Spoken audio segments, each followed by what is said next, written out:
कहानी का शीर्षक पछतावे की आग। रेखा एक सीधी सादी और संस्कारी बहू थी जिसने अपने ससुराल को हमेशा अपना परिवार माना। लेकिन एक झूठे इल्जाम ने उसकी दुनिया उजाड़ दी और उसके अपने ही अपनों के खिलाफ हो गए।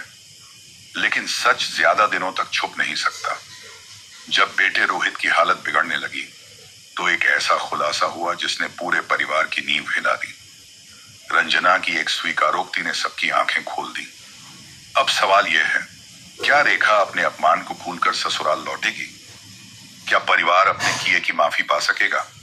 इस दर्द भरी दास्तान में आगे क्या होगा, जानने के लिए पढ़िए पछतावे की आग की अगली कड़ी निमोनी। गांव की संकरी गलियों में बसा एक सम्मानित परिवार। उनकी बहू रेखा हाल ही में इस घर में आई थी। सुंदर, संस्कारी और सुलझे हुए विचारों वाली रेखा हर किसी का दिल जीतने की कोशिश कर रही थी। लेकिन इस घर में एक ऐसा रहस्य था जिससे वह अनजान थी। एक ऐसा रहस्य जो उसकी जिंदगी को बदल कर रख देने वाला था। शादी के बाद रेखा ने पूरे दिल से इस घर को अपना मान लिया। उसकी सास सुमित्रा देवी और जेठानी रंजना पहली नजर में उससे प्रेम से मिलती, लेकिन अंदर ही अंदर उनके मन में जलन थी। खासकर रंजना को यह पसंद नहीं था कि घर के पुरुष रेखा की तारीफ करें। कुछ ही दिनों में रेखा को एहसास होने लगा कि सब कुछ वैसा नहीं है जैसा दिखता है। हर काम में उसकी गलतियां निकाली जाती। अगर दूध उबल कर गिर जाता तो दोष रेखा का, अगर सास की चाय में कम चीनी होती तो गलती रेखा की। एक रात घर में बड़ा हंगामा मच गया। ठाकुर साहब की तिजोरी से गहने और नकदी गायब हो गए। घर में कोहराम मच गया। सबका शक एक ही तरफ गया, रेखा की ओर। तू ही नहीं आई है इस घर में, इससे पहले तो कभी ऐसा नहीं हुआ, सास ने गुस्से में कहा। न जाने तेरे मायके वालों ने कैसी परवरिश दी है, चोरनी कहीं की, रंजना ने ताना मारा। रेखा ने लाख सफाई दी कि उसने कुछ नहीं किया, लेकिन कोई उसकी बात सुनने को तैयार नहीं था। शक की सुई बहू पर। घर के सभी सदस्य रेखा पर उंगली उठा रहे थे, लेकिन उसके पति समीर कुछ बोल नहीं पा रहे थे। वे खुद दुविधा में थे, क्या रेखा सच में ऐसा कर सकती है? लेकिन सास और जेठानी ने घर के बाकी सदस्यों को पूरी तरह भड़का दिया। फैसला हो चुका था। रेखा के आंसू किसी को नहीं पिघला सके। पूरे घर में कोहराम मचा हुआ था। सास सुमित्रा देवी ने गुस्से में कहा, इस घर में कभी चोरी नहीं हुई, लेकिन जब से ये लड़की आई है घर की इज्जत मिट्टी में मिल गई। रेखा की जेठानी रंजना ने भी आग में घी डालते हुए कहा, बाहर के खानदान की लड़की को घर लाने का यही नतीजा होता है। समीर, तुम्हारी बीवी ने हमें लूट लिया। रेखा ने समीर की ओर देखा। उसकी आंखों में उम्मीद थी कि वह उसका साथ देगा, लेकिन समीर असमंजस में था। एक तरफ उसकी माँ और परिवार थे।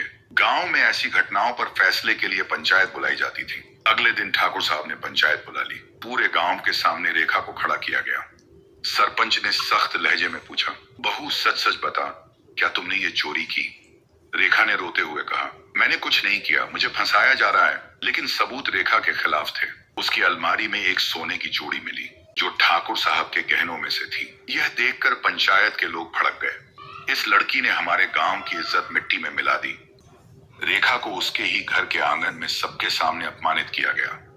उसकी सास ने उसे चप्पलों से मारने की धमकी दी और फैसला हुआ कि उसे इस घर से निकाल दिया जाए। एक चोरनी को इस घर में रखने का कोई मतलब नहीं, ठाकुर साहब ने गुस्से से कहा। रेखा का सुहाग चिन्ह उतरवा दिया गया। उसे गांव में बदनाम कर दिया गया और आधी रात को उसे घर से बाहर निकाल दिया गया। बिना किसी सहारे के रेखा गांव की गलियों में भटक रही थी। उसकी आंखों में आंसू थे, लेकिन मन में एक सवाल, क्या सच में न्याय होता है? क्या सच्चाई कभी सामने आएगी? गांव की सूनी गलियों में रेखा अकेली चल रही थी। आंखों में आंसू, दिल में दर्द और मन में बस एक ही सवाल, आखिर मैंने किसी का क्या बिगाड़ा था? रात गहरी हो रही थी, लेकिन उसके पास न कोई ठिकाना था, न कोई सहारा। उसके अपने ही घर वालों ने उसे पराया बना दिया था। गांव के बाहर एक पुराने शिव मंदिर के पास जाकर वह बैठ गई। उसे कुछ समझ नहीं आ रहा था कि अब कहां जाए।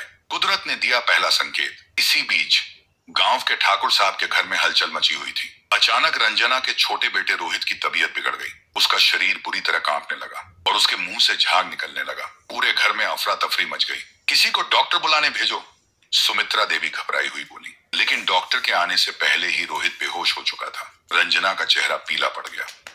वह बेचैनी से इधर उधर घूम रही थी। उसे लगने लगा कि यह सब उस पाप का नतीजा है जो उसने रेखा के साथ किया था। रंजना ही वह इंसान थी जिसने चोरी की थी, लेकिन पकड़े जाने के डर से उसने चालाकी से रेखा की अलमारी में गहने रख दिए थे। अब जब उसका बेटा इस हालत में था तो उसे कुदरत के न्याय का एहसास होने लगा था। समीर भी अंदर से टूट चुका था। उसे रेखा की सच्चाई पर भरोसा था, लेकिन माँ और परिवार के दबाव में उसने कुछ नहीं कहा। लेकिन अब जब उसने रंजना की घबराहट देखी, भाभी आपको क्या हो गया है, आप इतनी डरी हुई क्यों हैं? समीर ने पूछा। रंजना ने कोई जवाब नहीं दिया, लेकिन उसकी आंखों में छिपे डर को समीर ने साफ देख लिया। उधर मंदिर में बैठी रेखा भगवान से प्रार्थना कर रही थी। हे भगवान, अगर मेरी गलती नहीं थी तो मेरी सच्चाई दुनिया के सामने कब आएगी? उसकी आंखों से आंसू बह रहे थे, लेकिन शायद भगवान ने उसकी सुन ली थी, क्योंकि अब कुदरत अपना न्याय दिखाने वाली थी। रंजना के बेटे रोहित की हालत और बिगड़ने लगी। डॉक्टर ने जांच करके बताया, बच्चे पर किसी बड़े सदमे या मानसिक बोझ का असर दिख रहा है। अगर जल्द ही उसे सुकून नहीं मिला तो यह खतरनाक हो सकता है। रंजना अब और सहन नहीं कर सकी। उसका दिल तेजी से धड़क रहा था। वह अंदर ही अंदर घुट रही थी। आखिरकार वह फूट फूट कर रोने लगी और सबके सामने चिल्ला पड़ी, यह सब मेरी गलती है। ठाकुर साहब और समीर की आंखें फटी की फटी रह गईं। क्या तुमने ऐसा क्यों किया? समीर ने गुस्से से पूछा। रंजना ने सिर झुका लिया और कांपते हुए बोली, मैं चाहती थी कि घर में मेरी चलती रहे। सब लोग रेखा की तारीफ करने लगे थे। यह मुझे बर्दाश्त नहीं हुआ। मैंने ही गहने चुराए और फिर उसे फंसाने के लिए उसकी अलमारी में रख दिए। सास सुमित्रा देवी को अपने किए पर गहरा पछतावा हुआ। उन्होंने रेखा को बहुत बुरी तरह बेइज्जत किया था। हे भगवान, हमने कितनी बड़ी गलती कर दी। सुमित्रा देवी सिर पकड़कर रो पड़ी। ठाकुर साहब भी शर्मिंदा हो गए। उन्होंने पंचायत के सामने रेखा को चोर कहकर उसका अपमान किया था। अब उन्हें समझ नहीं आ रहा था कि इस गलती का प्रायश्चित कैसे करें। समीर को सबसे ज्यादा तकलीफ हो रही थी। वह खुद को सबसे बड़ा गुनहगार मान रहा था, क्योंकि उसने रेखा पर भरोसा नहीं किया। हमें रेखा को वापस लाना होगा, समीर ने दृढ़ निश्चय के साथ कहा। सास ससुर, समीर और घर के बाकी लोग रेखा को ढूंढने निकल पड़े। बूम और उसका परिवार पूरे गांव में रेखा को ढूंढ रहे थे। आखिरकार उन्हें मंदिर के पास बैठी रेखा दिखाई दी, मानो सब कुछ भगवान के हवाले कर दिया हो। समीर ने दौड़कर उसके सामने घुटनों के बल बैठते हुए कहा, रेखा मुझे माफ कर दो। मैंने तुम पर विश्वास नहीं किया, तुम्हारा साथ नहीं दिया। तुम निर्दोष थीं, लेकिन हमने तुम्हें बेइज्जत कर घर से निकाल दिया। रेखा की आंखों से आंसू गिर पड़े। उसने एक पल को समीर की ओर देखा, लेकिन कुछ नहीं कहा। सास सुमित्रा देवी भी रेखा के पैरों में गिर पड़ी। मुझसे बहुत बड़ा पाप हुआ है। मैंने तुझे अपनी बेटी नहीं समझा। भगवान ने मेरी आंखें खोल दी। हमें माफ कर दे और घर लौट चल। लेकिन हमने तुझे दोषी बना दिया। अब हम सबके सामने ऐलान करेंगे कि तू निर्दोष थी। रेखा के सामने दो रास्ते थे। एक, वह इस घर में वापस लौट जाए और सबको माफ कर दे। वह अपने आत्मसम्मान को प्राथमिकता देकर नई जिंदगी की ओर बढ़े। कुछ देर की चुप्पी के बाद रेखा ने गहरी सांस ली और शांत आवाज में कहा, मैं आप सबको माफ तो कर सकती हूँ, लेकिन इस घर में वापस नहीं जाऊंगी। जिस घर में मुझे प्यार और सम्मान नहीं मिला, वहां मेरा कोई भविष्य नहीं है। समीर ने दर्द भरी आवाज में कहा, रेखा, क्या तुम मुझे भी छोड़कर चली जाओगी? रेखा ने नम आंखों से कहा, जब मुझे तुम्हारी सबसे ज्यादा जरूरत थी, तब तुमने साथ नहीं दिया। अब मैं खुद के लिए जीना चाहती हूँ। भगवान ने मुझे एक और मौका दिया है और मैं इसे अपने आत्मसम्मान के साथ जीऊंगी। रेखा की नई शुरुआत। रेखा ने अपने माता पिता के घर लौटने की बजाय अपने पैरों पर खड़े होने का फैसला किया। उसने एक नई जिंदगी शुरू की, जहां वह अपनी काबिलियत से आगे बढ़ी और आत्मनिर्भर बनी। दूसरी तरफ रंजना को उसकी सजा मिली। गांव वालों ने उसे बुरी नजर से देखना शुरू कर दिया और उसके परिवार ने भी उससे मुंह मोड़ लिया। समीर अपनी गलती का पछतावा करता रहा, लेकिन अब बहुत देर हो चुकी थी। भरोसा हर रिश्ते की नींव होती है। अगर टूट जाए तो रिश्ता भी खत्म हो जाता है। सच कितना भी दबा दिया जाए, एक दिन कुदरत का न्याय जरूर होता है। आत्मसम्मान से बढ़कर कुछ नहीं, और हर औरत को अपनी खुद की पहचान बनानी चाहिए।